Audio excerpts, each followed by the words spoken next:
అసలు మనం sweet lemon చెట్టు అండి.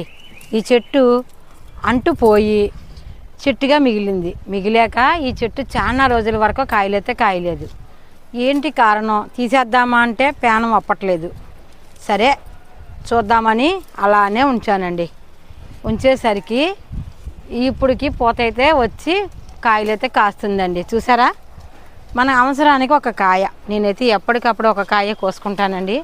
ఎన్ని కావాలంటే అన్నీ కోసుకుంటాను. ఇది ఉన్నది ఎందులోనూ చూడండి, నేను చేసే విధానం చూడండి.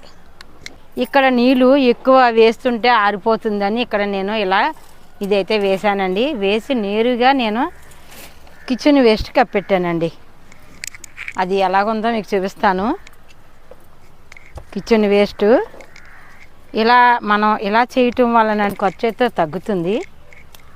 చూసారా మట్టి ఎంత గుల్లగా ఉందో, మొత్తం మట్టి అంతా కూడా చాలా గుల్లగా